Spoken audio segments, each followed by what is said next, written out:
Hello મિત્રો, જય ગિરનારી. ફરી એકવાર નવા બ્લોગ્સમાં તમારું સ્વાગત છે. અને આજે પાછળ તમે જે જોઈ રહ્યા છો ને એ હનુમાન વેલ છે. આ જે ફૂલવાળું ઝાડ છે ને એ હનુમાન વેલ છે.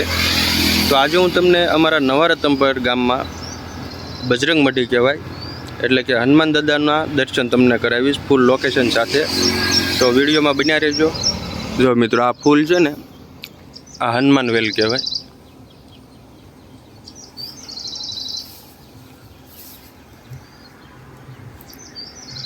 મિત્રો, આપણે હનુમાન વેલ જોયા બાદ આપણે પાંડવ વેલ છે. પાંડવ વેલ એટલે કે કાયદેસર એમાં બધું હું તમને હમણાં દેખાડું. જો આ જે પાંડવ વેલનું પાંડવ ફૂલ છે.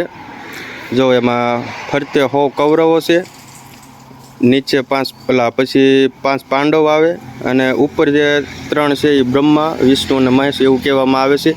બરોબર. જો અને આ છે એમની વેલ.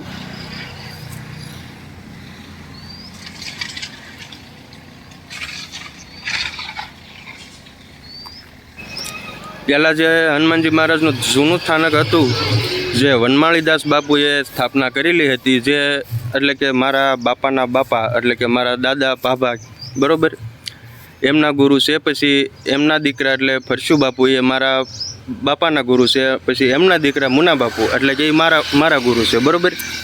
તો જે વનમાળીદાસ બાપુએ જે જૂની સ્થાપના કરેલી હતી હનુમાન દાદાની, પહેલાં એમના દર્શન કરાવું, ત્યારબાદ પ્રાણ પ્રતિષ્ઠા કરીને મંદિર બનાવેલું છે. તો ત્યારે એ હનુમાન દાદાના દર્શન તમને કરાવું છું. પણ પહેલાં તમને લોકેશન કહી દઉં. લોકેશનમાં આ કોળિયાક રોડ કહેવાય. આ બાજુથી કોળિયાક જવાય અને આ બાજુથી ભાવનગર બાજુ જવાય છે. એટલે ભાવનગરથી આવો ને તો જમણી બાજુ ગેબંચા પીર દાદાનું મંદિર આવે છે. ગેબંચા પીર દાદાનું મંદિર આવે એટલે એક્ઝેક્ટ એની સામે આ જે ગેબંચા પીર દાદાએ જવાનો રસ્તો છે, એક્ઝેક્ટ એની સામે જે આ મંદિર દેખાય છે તે બજરંગ મઢી છે અમારા ગામમાં. બરાબર. બજરંગ મઢી કહેવાય. અને આજે હું તમને હનુમાનજી મહારાજના દર્શન કરાવીશ.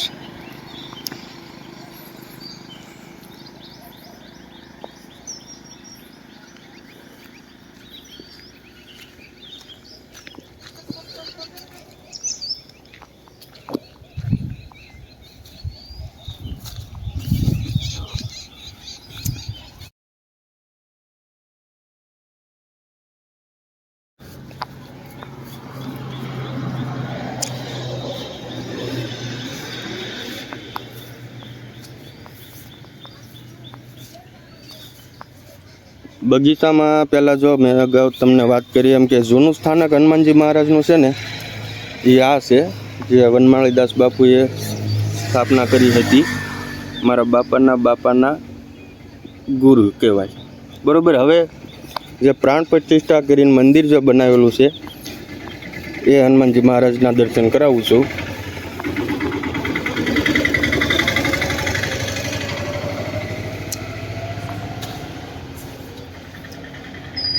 હનુમાનજી મહારાજના દર્શન કર્યા પહેલાં આપણે જે વનમાળીદાસ બાપુ હું તમને વાત કરું છું એમના પહેલાં દર્શન કરાવી દઉં, ત્યારબાદ હનુમાનજી મહારાજના દર્શન કરાવું છું. આ બાપુએ સ્થાપના કરેલી હતી.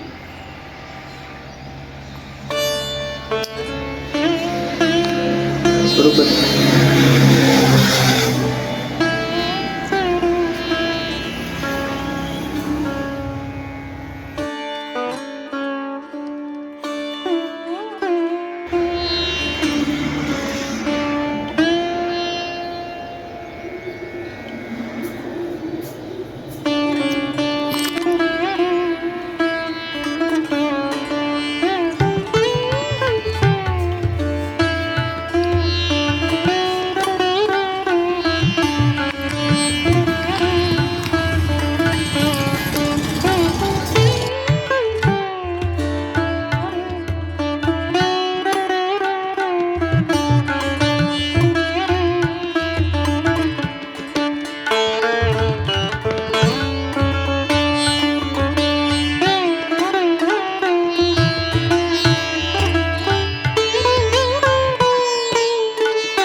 આ બાપુ છે એ મારા ગુરુ છે અને આ બાપુ છે એ મારા બાપાના ગુરુ છે, પરશુ બાપુ. બાપુ સીતારામ.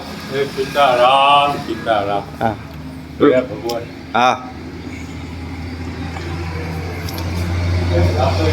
અને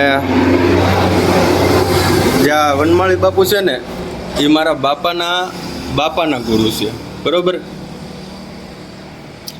ત્રણેય અમારા ગુરુના દર્શન તમને કરાવ્યા, ત્યારબાદ હનુમાનજી મહારાજના દર્શન કરાવ્યા, બરોબર. તો આવા ધાર્મિક સ્થળોના દર્શન કરવા માટે મારી નિર્જલા બ્લોગ્સ ચેનલને સપોર્ટ કરતા રહેજો. અને વિડીયો ગમે તો જય બજરંગ કોમેન્ટમાં લખવાનું ભૂલતા નહીં. મળીશું નેક્સ્ટ બ્લોગમાં. ત્યાં સુધી જય ગિરનારી.